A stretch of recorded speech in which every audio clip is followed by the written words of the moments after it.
Slowly. Yeah. Don't take any pictures of it until it's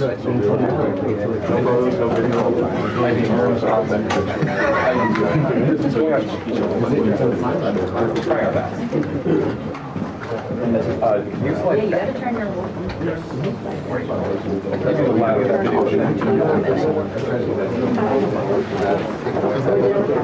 You're sitting a bit tough. I think that's fine.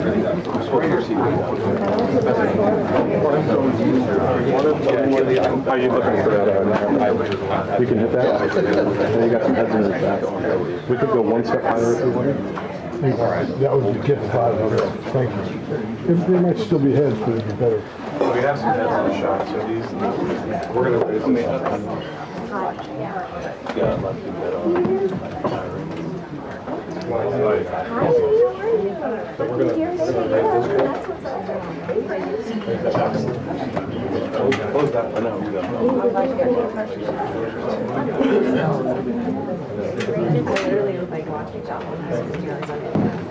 How's that? Much better than that. Let's try this. So the lights have this. That should work. All right, so push that.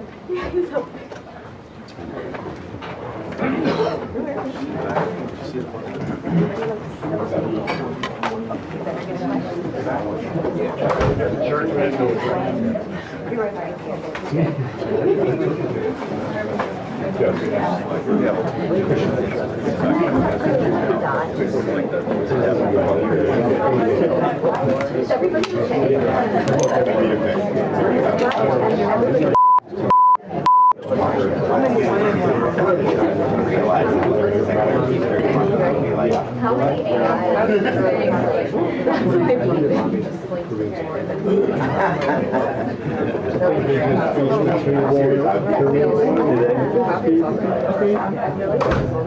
I don't know if the guys.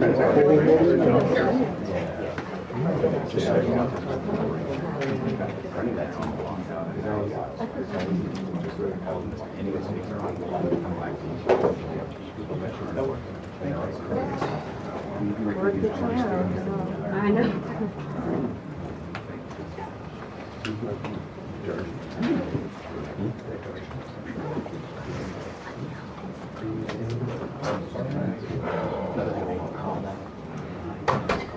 Good call.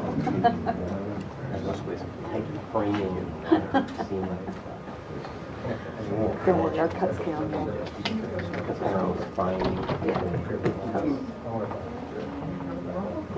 Okay.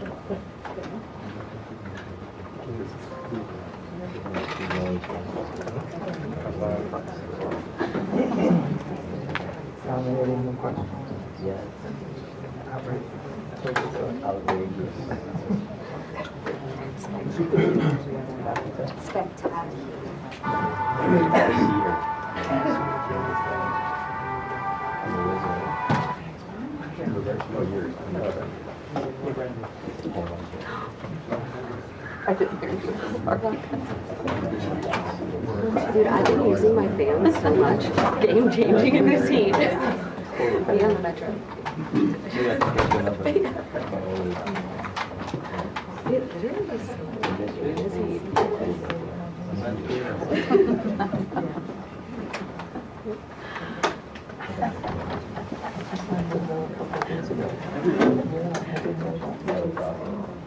Never call it violence. Free one more?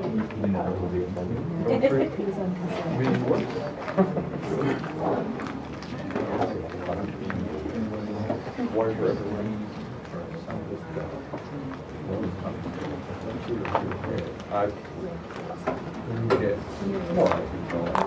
Get all of them? I can't get the principles.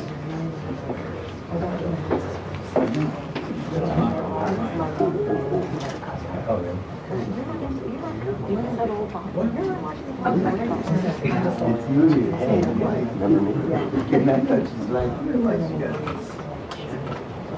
I don't know.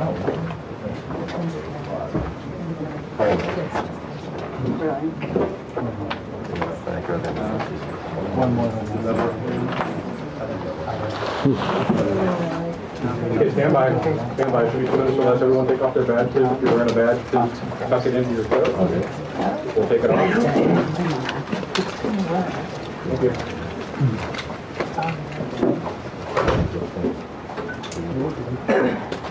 He said Sunday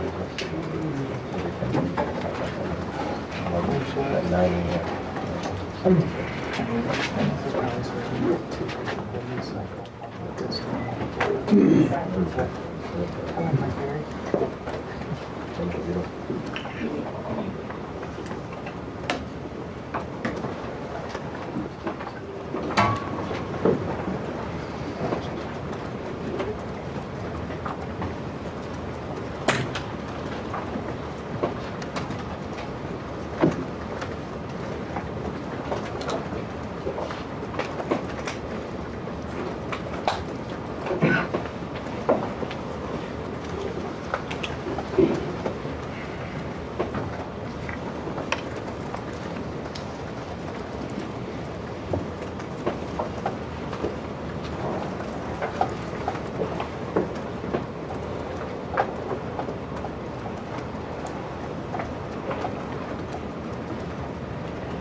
Two minutes, everybody.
Well, good morning, everybody. Just arrived last night back from NATO, 2 days apart from my battle buddy, so it's good to see him this morning. Good to see you, Mr. Chairman. You too, sir. Where there was a historic outcome. I want to start with that real quick. I think there's so much news, so many things happening that oftentimes big, momentous moments get missed. What President Trump accomplished in NATO yesterday was game-changing and historic. A shift in burden sharing to European responsibility in NATO that most would have said was impossible at the beginning of his term. But he said NATO needs to pay up. They started in the first term, and here in his second term, we've accelerated that. 32 NATO countries committed to spending 5% of their GDP on defense, on actually investing in the NATO alliance. So I hope with all the ink spilled all of your outlets find the time to properly recognize this historic change in continental security that other presidents tried to do, other presidents talked about. President Trump accomplished it. It's a huge deal. You see, we're here this morning because in hunting for scandals all the time, in trying to find wedges and spin stories, this press corps and the press corps miss historic moments. You miss historic moments like 5% at NATO, which when you hear, I was in the closed-door briefing, I wish there could have been cameras in there. When you heard the prime ministers and presidents of other countries, to a man and to a woman, looking at President Trump and saying, this never could have happened. Never would have happened. It seemed impossible 5 years ago, 2 years ago, 8 years ago. But here we are because of your leadership. If you ask them the question, I bet they'd say the same thing. But searching for scandals, you miss historic moments, like recruiting at the Pentagon. Historic levels in the Army, the Air Force, and the Navy. Yeah, maybe there'll be a little mention here or there, but because it was under President Trump's leadership, because Americans are responding to him as commander-in-chief, the press corps doesn't want to write about him. Or bring us to the topic of the moment, the highly successful strikes in Iran. Let me read the bottom line here. President Trump directed the most complex and secretive military operation in history. And it was a resounding success, resulting in a ceasefire agreement and the end of the 12-day war. There's been a lot of discussion about what happened and what didn't happen. Step back for a second. Because of decisive military action, President Trump created the conditions to end the war, decimating, choose your word, obliterating, destroying Iran's nuclear capabilities.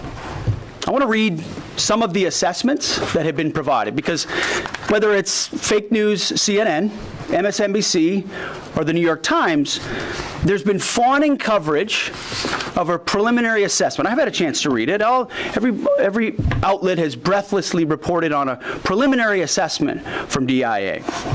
I'm looking at it right now.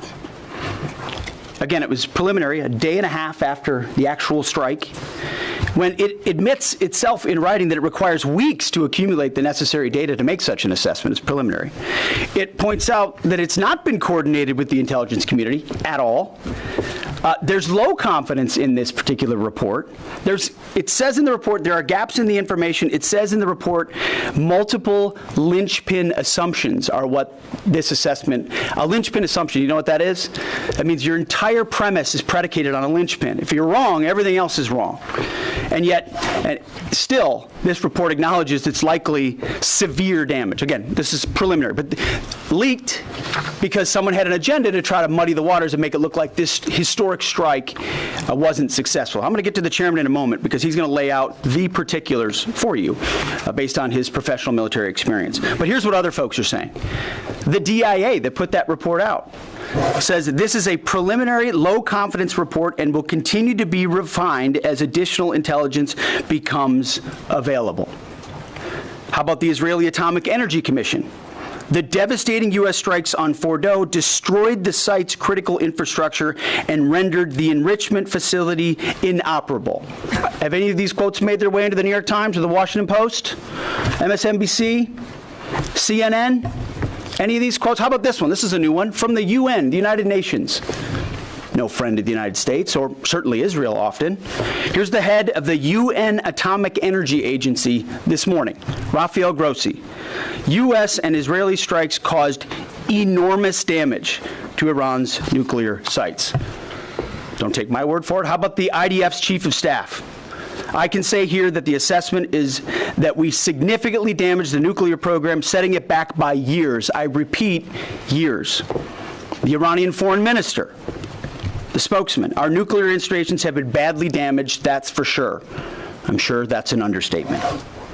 John Radcliffe, the director of the CIA, putting out a statement just last night. CIA can confirm that a body of credible intelligence indicates Iran's nuclear program has been severely damaged by recent targeted strikes.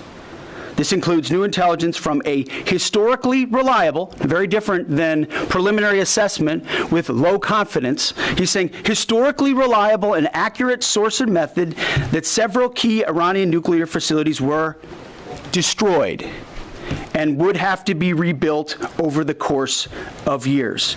CIA continues to collect additional reliably sourced information to keep appropriate decision makers fully informed. How about DNI Tulsi Gabbard yesterday? She writes, and I quote, "New intelligence confirms what POTUS has stated numerous times.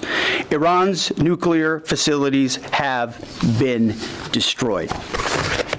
Institute for Science and International Security President David Albright, overall, Israel and U.S. attacks have effectively destroyed Iran's centrifuge enrichment program. Time and time again, I can go down the list. Those that understand, those that see, those that do proper assessments recognize that what the United States military did was historic. And again, before I pass it to the chairman, because you, and I mean specifically you, the press, specifically you, the press corps, because you cheer against Trump so hard, it's like in your DNA and in your blood to cheer against Trump, because you want him not to be successful so bad, you have to cheer against the efficacy of these strikes. You have to hope maybe they weren't effective. Maybe the way the Trump administration has represented them isn't true. So let's take half-truths, spun information, leaked information, and then spin it.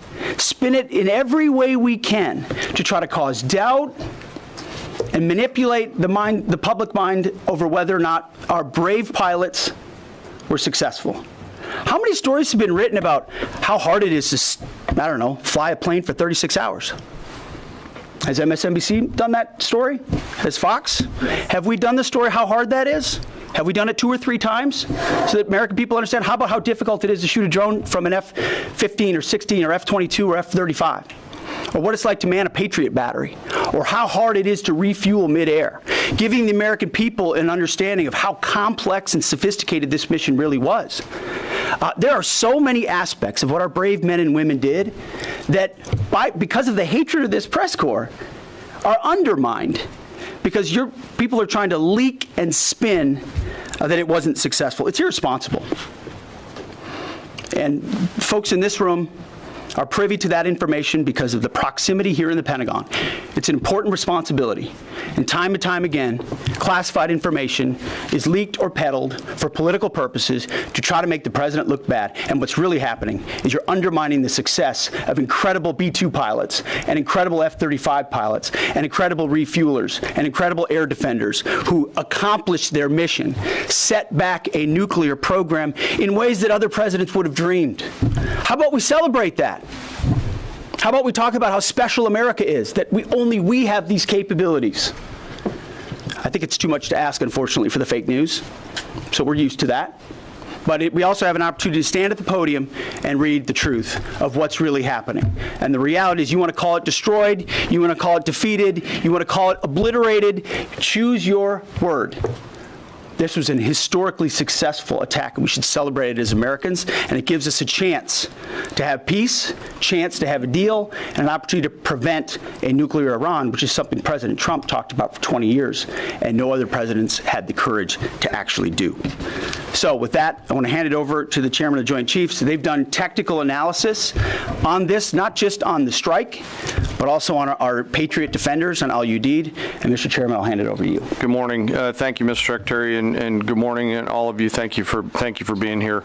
As a follow-up to my comments on Sunday's press conference, I wanted to give you a few updates this morning on something I'm honored to do as a chairman, and that's a chance to get to talk about some of our service members and the incredible things that they do on behalf of our nation. And I apologize ahead of time for the length and the detail.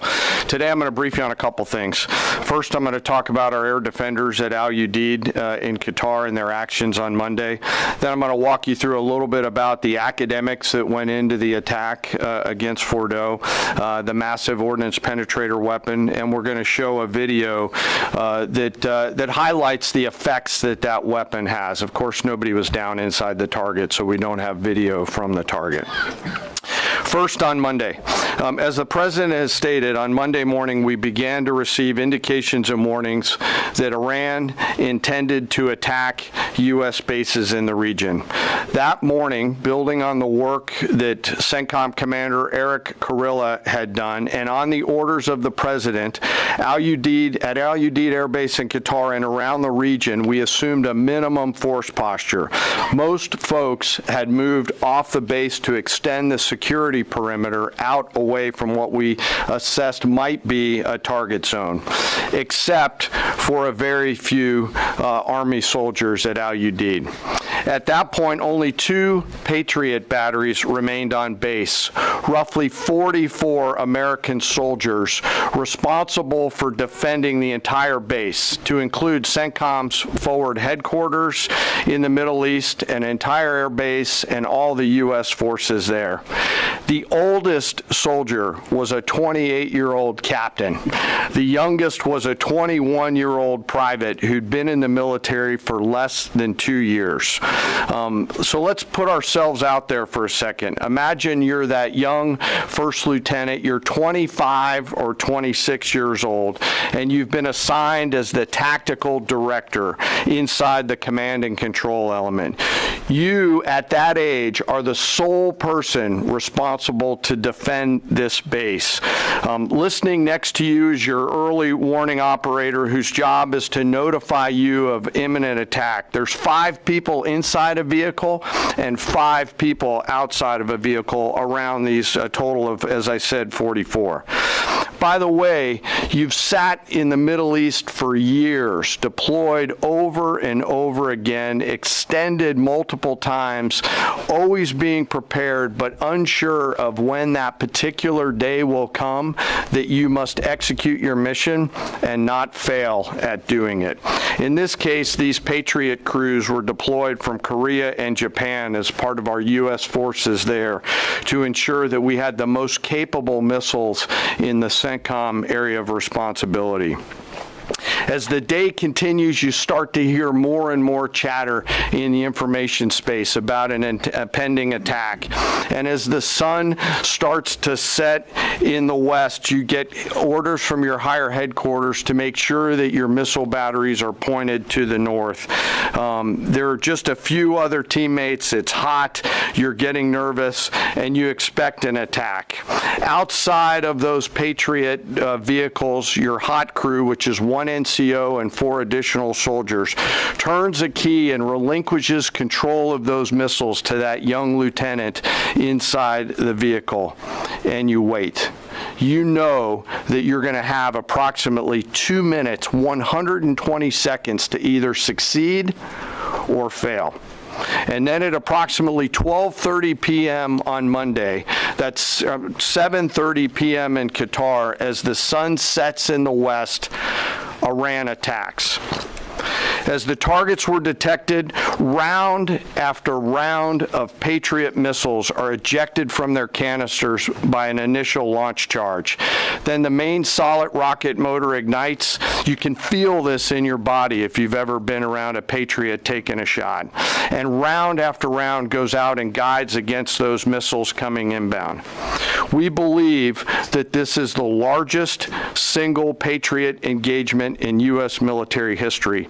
And we were joined in this engagement by the Qatari Patriot crews. I'm not going to tell you how many rounds were shot, but it was a bunch because of classified purposes. And we're aware that there's reports of something getting through. What we do know is there was a lot of metal flying around. Between attacking missiles being hit by Patriots, boosters from attacking missiles being hit by Patriots, the Patriots themselves flying around, and the debris from those Patriots hitting the ground, there was a lot of metal flying around. And yet our U.S. air defenders had only seconds to make complex decisions with strategic impact. These awesome humans, along with their Qatari brothers and sisters in arms, stood between a salvo of Iranian missiles and the safety of Al Udeid. They are the unsung heroes of the 21st century United States Army. And I know a lot of you have seen the videos online and the excitement as those Patriots departed their launchers and went up and guided. This really demonstrates the combat capability and capacity of our Army air defenders. Simply stated, they absolutely crushed it. If you'd flip this over, thanks. Let me next move to a walkthrough of the GBU-57 massive ordnance penetrator weapon and share a little bit about the planners who did this and their work on the weapon. First, let me set the stage for you. There's an organization in the U.S. called the Defense Threat Reduction Agency, DTRA. DTRA does a lot of things for our nation, but DTRA is the world's leading expert on deeply buried underground targets. In 2009, a Defense Threat Reduction Agency officer was brought into a vault at an undisclosed location and briefed on something going on in Iran. For security purposes, I'm not going to share his name. He was shown some photos and some highly classified intelligence of what looked like a major construction project in the mountains of Iran. He was tasked to study this facility, work with the intelligence community to understand it, and he was soon joined by an additional teammate. For more than 15 years, this officer and his teammate lived and breathed this single target, Fordow, a critical element of Iran's covert nuclear weapons program. He studied the geology. He watched the Iranians dig it out. He watched the construction, the weather, the discard material, the geology, the construction materials, where the materials came from. He looked at the vent shaft, the exhaust shaft, the electrical systems, the environmental control systems, every nook, every crater, every piece of equipment going in and every piece of equipment going out.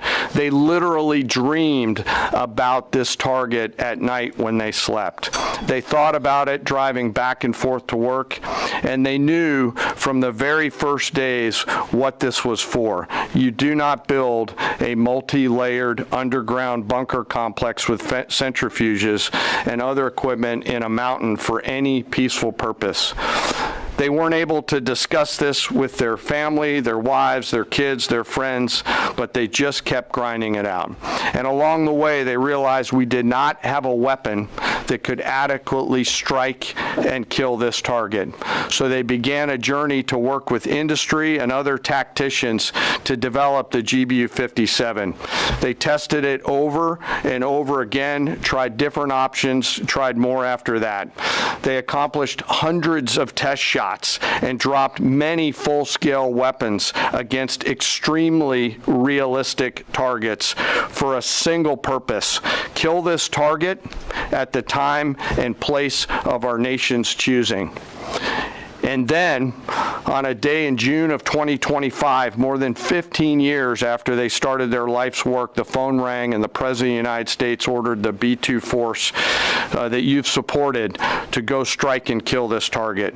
Yesterday, I had the incredible honor and privilege of spending time with these two Defense Threat Reduction Agency officers who've given so much. One of them said, quote, "I can't even get my head around this. My heart is so filled with the pride of being a part of this team. I am so honored to be a part of this." To you both, thank you, and thank you to your families. Operation Midnight Hammer was the culmination of those 15 years of incredible work. The air crews, the tanker crews, the weapons crews that built the weapons, the load crews that loaded it. Before I run through this video today, I want to talk a little bit about weaponeering and what goes into an attack. Weaponeering is the science of evaluating a target. I mentioned all of those factors before that these two DTRA officers had thought about. Ultimately, weaponeering is determining the right weapon and fuse combination to achieve the desired effects and maximum destruction against a target. In the case of Fordow, the DTRA team understood with a high degree of confidence the elements of the target required to kill its functions, and the weapons were designed, planned, and delivered to ensure that they achieved the effects in the mission space. By the way, in the beginning of its development, We had so many PhDs working on the MOP program, doing modeling and simulation, that we were quietly and in a secret way the biggest users of supercomputer hours within the United States of America. So let me talk about the graphic a little bit. And the GBU-57, which all of you I know is a 30,000-pound weapon dropped only by the B-2. It's comprised of steel, explosive, and a fuse. Programmed bespokely, uses effectively what tells the bomb when to function. A longer delay in a fuse, the deeper the weapon will penetrate and drive into the target. So on Fordo, in June of 2008, you can see these 3 holes. Depicted here is the main exhaust shaft with 2 additional ventilation shafts on either side. The United States decided to strike these 2 ventilation shafts, as seen here on the main graphic, as the primary point of entry into the mission space. In the days preceding the attack against Fordo, the Iranians attempted to cover the shafts with concrete to try to prevent an attack. I won't share the specific dimensions of the concrete cap, but you should know that we know what the dimensions of those concrete caps were. The planners had to account for this. They accounted for everything. The cap was forcibly removed by the first weapon, and the main shaft was uncovered. Weapons 2, 3, 4, 5 were tasked to enter the main shaft, move down into the complex at greater than 1,000 feet per second, and explode in the mission space. Weapon number 6 was designed on each side, so there were 6 on each side. Weapons number 6 was designed as a flex weapon to allow us to cover if one of the preceding jets or one of the preceding weapons did not work. The video I'm about to show you is a culmination of over 15 years of development and testing. As I said, hundreds of test shots on various models. This is one weapon, so if you take a view of this as 5 additionals, you'll get a sense of what this looks like. Hopefully you can see it and there's not too much reflection. Tom runs our videos out there. We'll run it at full speed so you can see it and then go back through it. Go ahead, Tom.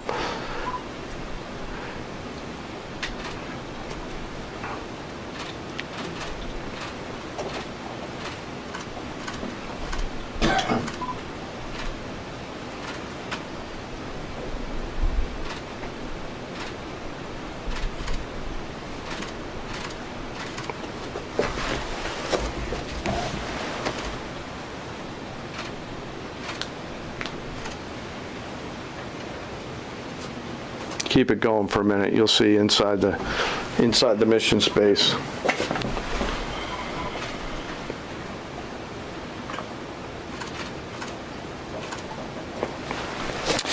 Unlike a normal surface bomb, you won't see an impact crater because they're designed to deeply bury and then function. I know there's been a lot of questions about that. All 6 weapons at each vent at Fordo went exactly where they were intended to go. A bomb has 3 effects that causes damage: blast, fragmentation, and overpressure. In this case, the primary kill mechanism in the mission space was a mix of overpressure and blast ripping through the open tunnels and destroying critical hardware. The majority of the damage we assessed based on our extensive modeling was a blast layer combined with the impulse extending from the shock. Imagine what this looks like 6 times over. A point that I want to make here: the joint force does not do BDA. By design, we don't grade our own homework. The intelligence community does. But here's what we know following the attacks and the strikes on Fordo. First, that the weapons were built, tested, and loaded properly. 2, the weapons were released on speed and on parameters. 3, the weapons all guided to their intended targets and to their intended aim points. before, the weapons functioned as designed, meaning they exploded. And we know this through other means, intelligence means that we have, that were visibly, we were visibly able to see them. And we know that the trailing jets saw the first weapons function, and the pilots stated, quote, "This was the brightest explosion that I've ever seen. It literally looked like daylight." Let me now turn to the bomber crews themselves, give you a few details about them. The crews that attacked Fordo were from the active duty Air Force and the Missouri Air National Guard. The crews ranked from captain to colonel, and most were graduates of the Air Force Weapons School headquartered at Nellis Air Force Base in Nevada. I will state for the record that there is no beach volleyball or football at the Air Force Weapons School. They were male and female aviators on this mission, and a crew member told me when I talked to them on video the other day that this felt like the Super Bowl, the thousands of scientists, airmen, and maintainers all coming together. One last story about people. When the crews went to work on Friday, they kissed their loved ones goodbye, not knowing when or if they'd be home. Late on Saturday night, their families became aware of what was happening. And on Sunday, when those jets returned from Whiteman, their families were there. Flags flying and tears flowing. I have chills literally talking about this. The jets rejoined into a formation of 4 airplanes followed by a formation of 3 and came up overhead Whiteman proudly in the traffic pattern, pitching out to land right over the base and landing to the incredible cheers of their families who sacrifice and serve right alongside their family members. Like I said, there were a lot of flags and a lot of tears. One commander told me this is a moment in the lives of our families that they will never forget.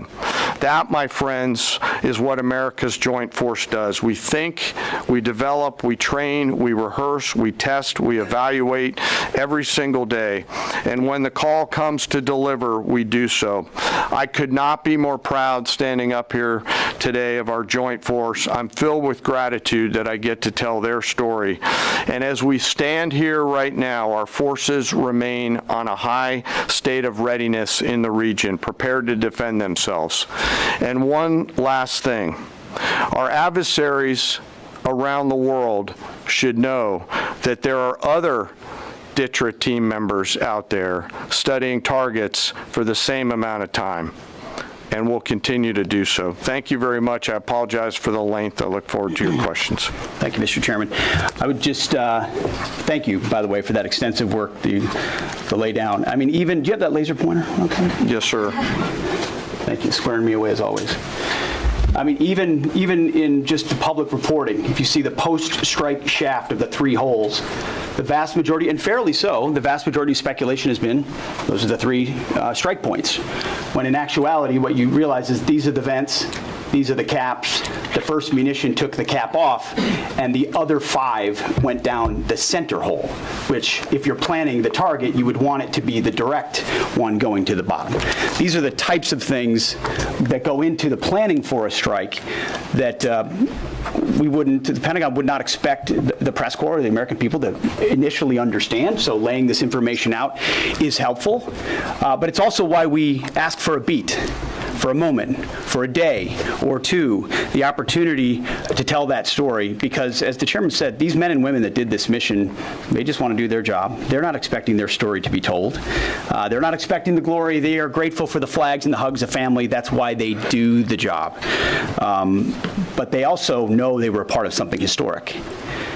We know how historic it was. The chairman does. I know. Our staffs know. And so that's why we are, and the President of the United States knows.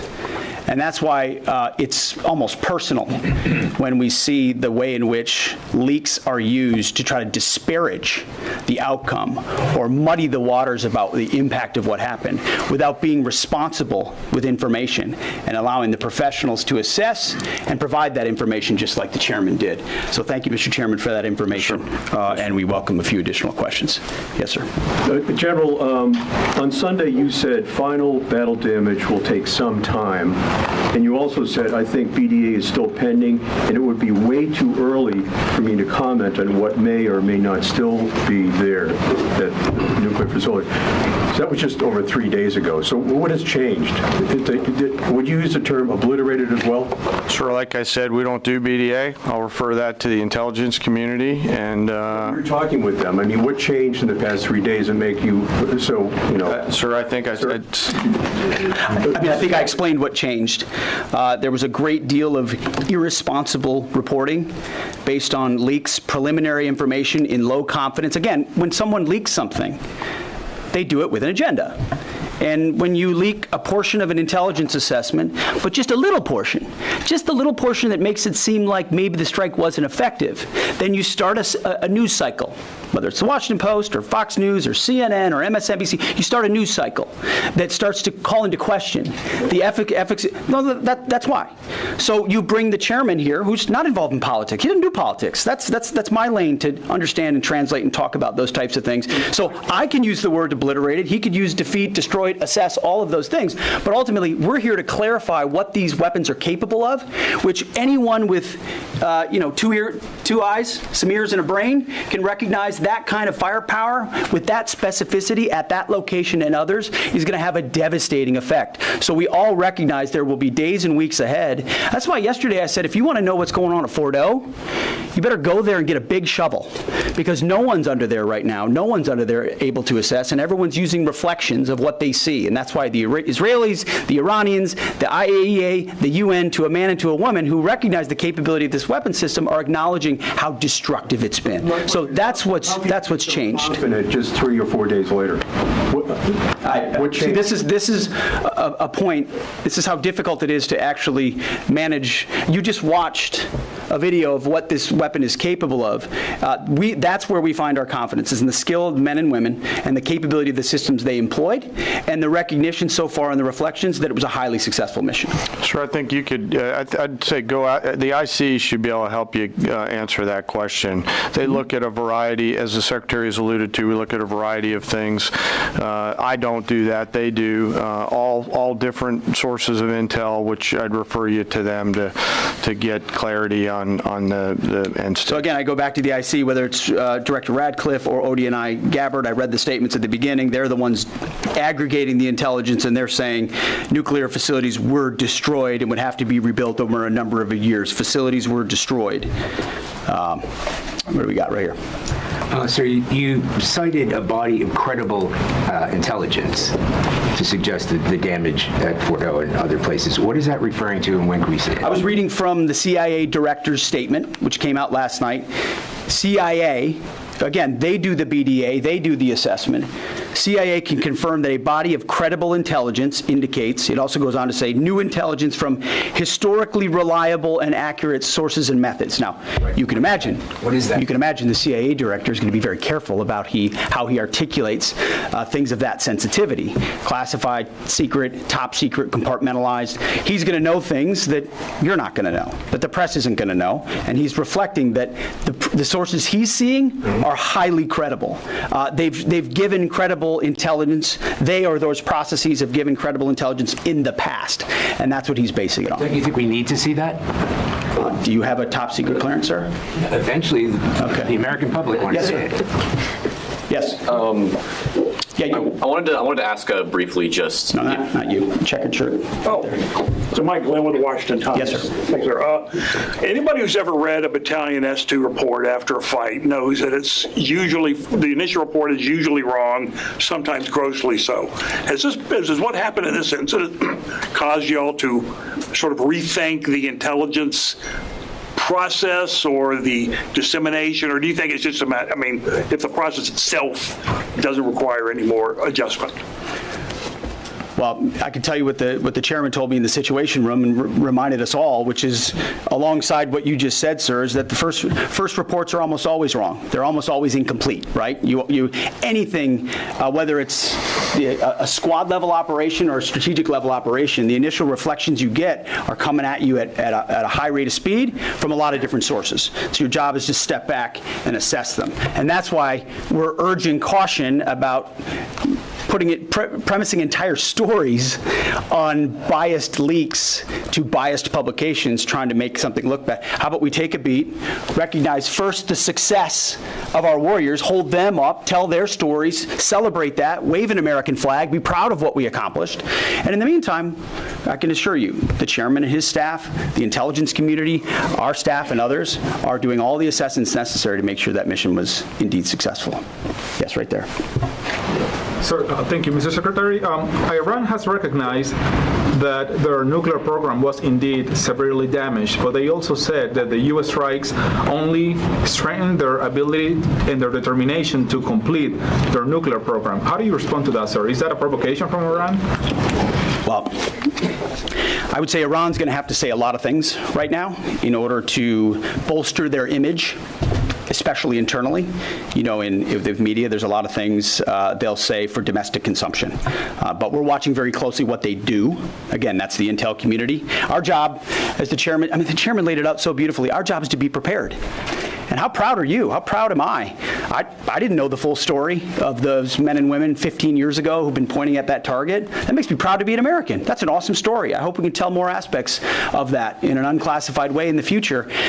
That's a great thing to know. Our job is to be prepared when the commander-in-chief calls based on those assessments. So, of course, our IC, the Intelligence Committee, will keep watching what Iran does and pay attention to that. But the president has created the contours, the opportunity for a deal, for peace, in something that the world said was intractable, that wasn't possible. And we got that peace, that ceasefire, that option, because of strength, because of his willingness to use American military might that no one else on the planet can do, with the kind of planners and operators that the chairman just laid out. Yes, sir. Right there. Yep. Me, sir? Just a quick question. There's public imagery available saying that highly enriched uranium was moved out of Fordo before the strikes. Is that accurate? Have you seen that? And Mr. Chairman, a question for you. Have you been pressured to change your assessment or give a more rosy intelligence assessment to us by any political factors, whether it's the president or the secretary? And if you were, would you do that? Yeah, well, that one's easy. No. No, I have not, and no, I would not. My job as a chairman is to offer a range of options to the president and the National Command Authority to deliver the risks associated with each of those, and then take the orders of the National Command Authority and go execute them. I've never been pressured by the president or the secretary to do anything other than tell them exactly what I'm thinking, and that's exactly what I've done. And the highly enriched uranium? There's nothing that I've seen that suggests that we didn't hit exactly what we wanted to hit in those locations. That's not the question, though. It's about highly enriched uranium. Do you have certainty that all the highly enriched uranium was inside the Fordo mountain, or some of it, because there were satellite photos that showed more than a dozen trucks there 2 days in advance? Are you certain none of that highly enriched uranium was moved? Of course, we're watching every single aspect, but Jennifer, you've been about the worst. The one who misrepresents the most intentionally. I don't. What the president says. I'm familiar. Report about the ventilation shafts on Saturday night, and in fact, I was the first to describe the B-2 bombers, the refueling, the entire mission with great accuracy. So I take issue with that. I appreciate you acknowledging that this was the first the most successful mission based on operational security that this department has done since you've been here, and I appreciate that. So we're looking at all aspects of intelligence and making sure we have a sense of what was where. So why not acknowledge the female pilots that also participated in this mission? The early messages that you sent out only congratulated the boys. So when I say something like our boys and bombers, see, this is the kind of thing the press does, right? Of course, the chairman mentioned a female bomber pilot. That's fantastic. She's fantastic. She's a hero. I want more female bomber pilots. I hope the men and women of our country sign up to do such brave and audacious things. But when you spin it as because I say our boys and bombers as a common phrase, I'll keep saying things like that, whether they're men or women. Very proud of that female pilot, just like I'm very proud of those male pilots, and I don't care if it's a male or a female in that cockpit, and the American people don't care. But it's the obsession with race and gender in this department that's changed priorities, and we don't do that anymore. We don't play your little games.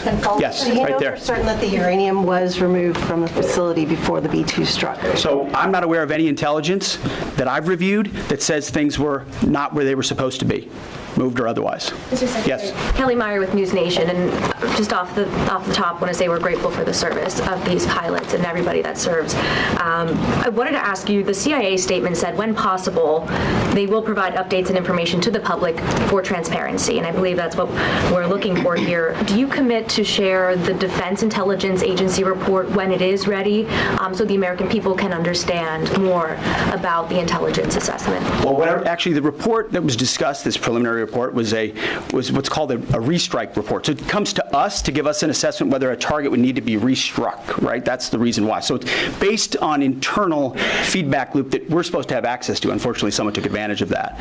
But whatever is supposed to be made public will be, but whatever has to stay sensitive. Sir, can I just jump in? You know, one of the things that I'm trying to do through this journey that we're on together, of course, transparency, but also the requirement to really protect these capabilities. I guess the time's up.